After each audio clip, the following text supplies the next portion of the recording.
بسم اللہ الرحمن الرحیم الحمد للہ والصلاة والسلام علی رسول اللہ صلی اللہ علیہ وسلم وعلی آلہ وصحبہ اجمعین وبعد۔ اللہ کے فضل و کرم سے ہم لوگ عشاء کے بعد پیارے نبی صلی اللہ علیہ وسلم کی باتیں سنتے آ رہے ہیں۔ آج بھی ایک حدیث ہم لوگ سنیں گے۔ یہ حدیث صحیح بخاری اور مسلم کے اندر ہے۔ حضرت جریر بن عبداللہ البجلی رضی اللہ تعالیٰ عنہ اس حدیث کے راوی ہیں۔ وہ فرماتے ہیں کہ بایعت النبی صلی اللہ علیہ وسلم علی اقام الصلاۃ و ایتاء الزکاۃ والنصح لکل مسلم۔ کہتے ہیں کہ میں نے نبی صلی اللہ علیہ وسلم سے بیعت کیا، تین باتوں پر بیعت کیا۔ کن وہ باتیں کیا تھی؟ ایک تو یہ ہے کہ نماز قائم کرنے، دوسری بات زکوٰۃ ادا کرنے، اور تیسری بات ہر مسلمان کے ساتھ خیر خواہی کرنے کی بیعت کی۔ اللہ کے رسول صلی اللہ علیہ وسلم کے ساتھ انہوں نے یہ بیعت کیا تھا تین باتوں پر۔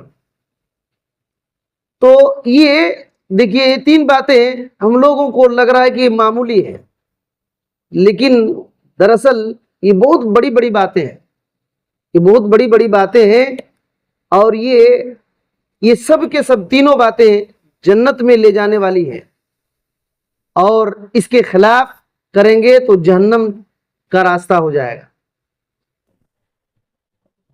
اس حدیث کی شرح میں علامہ ابن عثیمین رحمۃ اللہ علیہ نے بہت کچھ لکھا ہے۔ حدیث بہت مختصر لگ رہی ہے، لیکن اس حدیث کی شرح میں ابن عثیمین رحمۃ اللہ علیہ نے بہت کچھ لکھا ہے۔ انہوں نے ایک بات کی طرف اشارہ کیا ہے کہ اس حدیث میں تین باتیں ہیں، ان میں سے ایک بات اللہ تعالیٰ کا، صرف اللہ ہی کا حق ہے، اللہ ہی کا حق ہے۔ نماز پڑھنا یہ حق اللہ کے لیے ہے، ہمارے اوپر، اور ایک حق جو ہے یہ آدمی کے لیے ہے، صرف آدمی ہی کے لیے ہے، اور ایک حق اس میں یہ ہے کہ اللہ اور آدمی دونوں کے لیے ہے۔ اللہ اور آدمی کا جو حق ہے وہ زکوٰۃ ہے۔ زکوٰۃ فرض کیا ہے اللہ نے، تو فرض کیا ہے؟ فرض ادا کرنا، جو بھی اللہ تعالیٰ فرض کرتا ہے تو ہمارے اوپر اس کو ادا کرنا ضروری ہو جاتا ہے، تو وہ اللہ کے لیے ہوا۔ اور اللہ نے جو فرض کیا ہے کس کو دینے کے لیے؟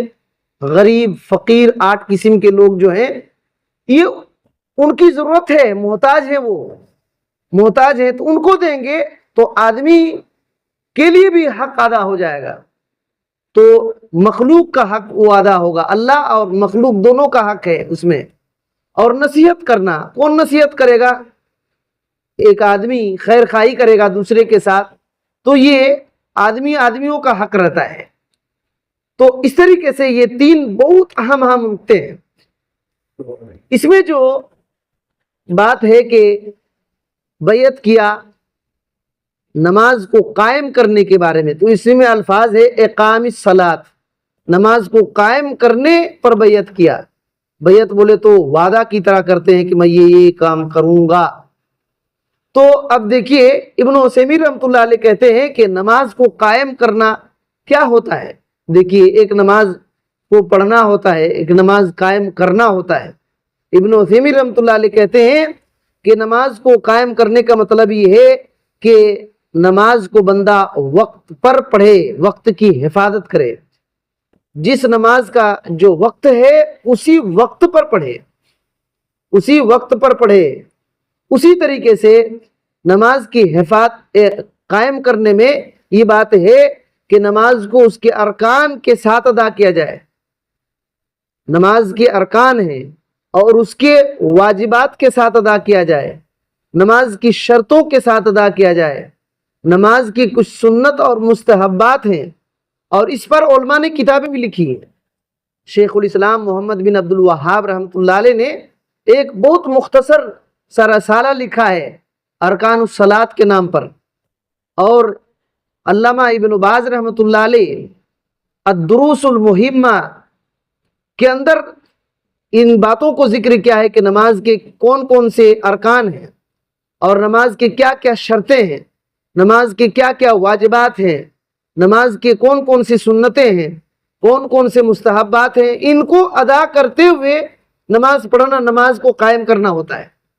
اب دیکھیے گا، اب سوچئے کہ بہت سارے لوگ، جیسے ایک رکعت چھوٹ گئی نماز، ٹھیک ہے، بہت سارے بندے آتے ہیں اور شامل ہو جاتے ہیں، آتے ہیں کہ نہیں، شامل ہو جاتے ہیں، اللہ اکبر بولتے بھی نہیں۔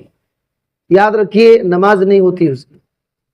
اگر کوئی بندہ کہ ایک رکعت، دو رکعت، تین رکعت چھوٹ گئی نماز، اور ایسے آ کر کے کھڑا ہو جا رہا ہے، اللہ اکبر نہیں کہہ رہا ہے، نماز اس کی نہیں ہوتی ہے، کیونکہ تکبیر تحریمہ یہ رکن نماز ہے، نماز کا رکن ہے۔ جو پہلی بار جو اللہ اکبر کہتے ہیں یہ نماز کا رکن ہے، اگر اس کو ادا نہیں کریں گے پوری نماز ہی نہیں ہوگی۔ اس کے علاوہ جو یہ ہے اللہ اکبر ہے، وہ سب ارکان نہیں ہے۔ تو یہ اتنی بھاری غلطی بہت سارے لوگ کرتے ہیں کہ نہیں کرتے ہیں، اور یہ ایسے زندگی بھر لگاتار ایسے کرتے ہیں کہ ایک رکعت چھوٹ گئی تو آ کر ایسے ہی شامل ہو گیا، اللہ اکبر نہیں کہتے۔ تو یہ سب سیکھنا ہے، یہ سب سیکھنے کی ضرورت ہے۔ اسی وجہ سے آپ دیکھیں گے بڑے بڑے علماء نماز کے کیا ارکان ہیں، واجبات ہیں، مستحبات ہیں، شرط کیا ہے، یہ سب پڑھاتے ہیں، بار بار یاد کرواتے ہیں، سنتے ہیں، اس پر کتابیں لکھی گئی ہیں اور دروس ہوتے ہیں۔ تو بہرحال نماز کو قائم کرنے میں یہ داخل ہے۔ اسی طریقے سے نماز کو قائم کرنے میں ابن عثیمین رحمۃ اللہ علیہ کہتے ہیں کہ یہ بھی داخل ہے کہ نماز کو جماعت کے ساتھ مسجد میں پڑھے، نماز کو جماعت کے ساتھ مسجد میں پڑھے، اور کہتے ہیں من تخلف عن الجماعہ بلا عذر فہو آثم، کہتے ہیں کہ جو آدمی جماعت سے پیچھے رہ گیا بغیر کسی شرعی عذر کے، کوئی عذر نہیں ہے، شریعت کا عذر نہیں ہے، اور پیچھے رہ گیا، نماز جماعت سے نہیں پڑھ رہا ہے، تو کہتے ہیں وہ گناہگار ہے۔ نماز تو پڑھ رہا ہے لیکن جماعت کے ساتھ نہیں پڑھ رہا ہے، اور عذر بھی نہیں ہے، کوئی شرعی عذر بھی نہیں ہے، تو وہ گناہگار ہے، نماز پڑھ کر کے بھی گناہگار ہے۔ تو جو آدمی نماز پڑھتا ہی نہیں اس کی کیا حالت ہوگی؟ جو آدمی نماز پڑھتا ہی نہیں ہے اس کی کیا حالت ہوگی؟ کہتے ہیں بل ہوا عند بعض العلماء کا شیخ الاسلام ابن تیمیہ، کہتے ہیں کہ بلکہ بعض علماء کے نزدیک، جیسے کہ شیخ الاسلام امام ابن تیمیہ رحمۃ اللہ علیہ ہیں، کہتے ہیں کہ ان کے نزدیک تو یہ ہے کہ جب بندہ بغیر عذر شرعی کے جماعت کے ساتھ نماز نہیں پڑھتا ہے تو اس کی نماز ہی نہیں ہوتی ہے، باطل ہو جاتی ہے۔ اب سوچئے کوئی عذر شرعی نہیں ہے، جماعت کے ساتھ نماز پڑھ سکتا ہے اور نماز نہیں پڑھا، تو علامہ امام ابن تیمیہ رحمۃ اللہ علیہ کہتے ہیں فصلاتہ باطلۃ مردودۃ علیہ، کہ اس کی نماز ہی نہیں ہوگی، وہ باطل ہے، نماز وہ پڑھا وہ مردود ہو جاتی ہے، قبول نہیں ہوتی۔ یہ امام ابن تیمیہ رحمۃ اللہ علیہ کے نزدیک ہے۔ اور جمہور علماء کہتے ہیں کہ گرچہ نماز ہو جائے گی لیکن وہ پھر بھی گناہگار ہوگا۔ اتنا خطرناک ہے، آپ سوچئے جماعت کے ساتھ نماز نہ پڑھنا اتنا خطرناک ہے کہ کچھ علماء کے نزدیک بغیر عذر شرعی کے، بیمار وغیرہ نہیں، کچھ بھی نہیں آ سکتا ہے، اور جماعت کے ساتھ نماز نہیں پڑھا تو اس کی نماز ہی باطل ہے۔ اور جمہور علماء کہتے ہیں کہ نماز تو ہو جائے گی لیکن ہے گناہگار، وہ نماز ہو جانے کے باوجود بھی گناہگار ہوگا۔ تو جو نماز ہی نہیں پڑھتے ہیں ان کا کیا حال ہوگا؟ تو یہ نماز کو قائم کرنے میں بات ہے کہ نماز کو جماعت کے ساتھ مسجد میں ادا کیا جائے، نماز کو جماعت کے ساتھ مسجد میں ادا کی جائے۔ اسی طریقے سے کہتے ہیں کہ نماز کے قائم کرنے میں ایک بات یہ ہے کہ نماز کے اندر خشوع ہو، کہتے ہیں نا خشوع خضوع کے ساتھ نماز پڑھو۔ آج تک خشوع کیا ہے بندہ سمجھ ہی نہیں پاتا ہے۔ خشوع کیا ہے؟ آدمی کو پوچھیں گے نماز خشوع کے ساتھ پڑھیے، لیکن خشوع کیا ہے اس کو بھی پتا نہیں، خشوع کیا ہے اس کو پتا نہیں ہے بندے کو، اور کبھی جاننے کی کوشش بھی نہیں کرتے۔ یاد رکھیے خشوع کا مطلب ہوتا ہے ہوا حضور القلب، نماز پڑھ رہا ہے اس کا دل حاضر ہو، دل حاضر ہو، اور کیا ہو، وَتَعَمُّلُهُ بِمَا يَقُولُ الْمُصَلِّ، نمازی جو کہہ رہا ہے نا دعا، صورتیں، جو کچھ بھی کہہ رہا ہے اس پر غور کرے، میں کیا کہہ رہا ہوں، اب بولیے، غور کرے کہ وہ کیا کہہ رہا ہے، وَمَا يَفْعَلُهُ، وہ کیا کر رہا ہے، کھڑا ہے تو اس کو کیا کہتے ہیں، قیام کہتے ہیں، رکوع کا مطلب کیا ہوتا ہے، رکوع میں جا رہا ہے تو اس کی دماغ میں ہو کہ میں رکوع کر رہا ہوں، کس کے آگے جھک رہا ہوں، یہ سب دماغ میں، اور کچھ بول رہا ہے جیسے رکوع کی دعا سبحان ربی العظیم، اس کا مطلب کیا ہے، اس پر غور کرے وہ، تو کہتے ہیں یہ بہت اہم مسئلہ ہے، یہ بہت اہم مسئلہ ہے، کہتے ہیں کہ لِأَنَّ الصَّلَاةَ بِلَا خُشُوع كَالْجَسَدِ بِلَا روح، کہتے ہیں بغیر خشوع کے نماز پڑھنا ایسے ہی ہے جیسے بغیر روح کے جسم، بغیر روح کے جسم کا کوئی اہمیت ہے، وہ مردہ جسم ہے، مرا ہوا جسم ہے، اسی طرح سے بغیر خشوع کے نماز پڑھنا جس طریقے سے بغیر روح کے جسم ہے، اسی طرح وہ نماز کی حالت ہو جاتی ہے جو بغیر خشوع کے پڑھتے ہیں، اور نماز کو قائم کرنے میں یہ بھی ہے کہ نماز کو خشوع کے ساتھ پڑھا جائے۔ تو اب بندہ کچھ جانتا ہی نہیں، پڑھ رہا ہے زندگی بھر، الحمدللہ کا کیا مطلب ہے نہیں جانتا ہے، تو کیا کہا جائے، ہم لوگ اس پر غور نہیں کرتے، نماز جتنی بڑی چیز ہے اس کو وہ اہمیت نہیں دیتے، وہ اہمیت نہیں دیتے، دنیا کی پوری سیاست کھیلنا جانتے ہیں، لیکن نماز میں کیا پڑھتے ہیں، کون سی دعا پڑھی جاتی ہے، کیا کہنا چاہیے، کس طریقے سے غور کرنا چاہیے، ہم کو معلوم ہی نہیں، تو یہ بہت اہم مسئلہ ہے، ہم کو اس پر غور کرنا چاہیے۔ کہتے ہیں ابن عثیمین رحمۃ اللہ علیہ کہ فَأَنْتَ إِذَا صَلَّيْتَ وَقَلْبُكَ يَدُورُ فِي كُلِّ وَادٍ، اگر آپ نماز پڑھ رہے ہیں اور آپ کا دل پورے وادیوں میں گھوم رہا ہے، دل یہاں وہاں گھوم رہا ہے، تو آپ صرف بدن پر نماز پڑھ رہے ہیں، خالی بدن کا حرکت دے رہے ہیں، بدن کا صرف حرکت ہلا رہے ہیں، بس آپ کا تو دل حاضر ہی نہیں ہے اللہ کے آگے۔ جیسے نماز پڑھتے نا، ایسے نماز پڑھیے، ایسے عبادت کیجئے جیسے کہ اللہ کو دیکھ رہے ہیں، یا کم سے کم یہ تصور ہو کہ اللہ مجھ کو دیکھ رہا ہے، تو یہ تصور بغیر خشوع کے ہو ہی نہیں سکتا ہے، بغیر خشوع کے ہو ہی نہیں سکتا ہے۔ کہتے ہیں کہ جب بندہ ادھر ادھر اس کا دل گھومے گا تو وہ ایسے ہو جائے گا کہ وہ صرف اس کا بدن ہلا رہا ہے، اللہ کے تقرب کے لیے وہ نہیں، جو نماز میں ذکر کرتے ہیں، دعائیں کرتے ہیں، اس سے اللہ کا تقرب حاصل نہیں کرے گا، اور جو دعائیں کرتے ہیں، جو کچھ ہم پڑھتے ہیں نماز میں، اس کو سمجھ کر کے اللہ رب العالمین کے تقرب کے لیے نماز پڑھنا، یہی اصل میں نماز کی روح اور نماز کا مغز ہے، نماز کی روح اور اس نماز کا مغز ہے، اس کے بغیر جسم کے نماز ہوتی ہے، تو اس سب کا دھیان دینا۔ تو اس میں جو حدیث ہے یہ بہت مختصر لگ رہی ہے لیکن بڑی جامعیت ہے، اس کے اندر بہت باریکیاں ہیں۔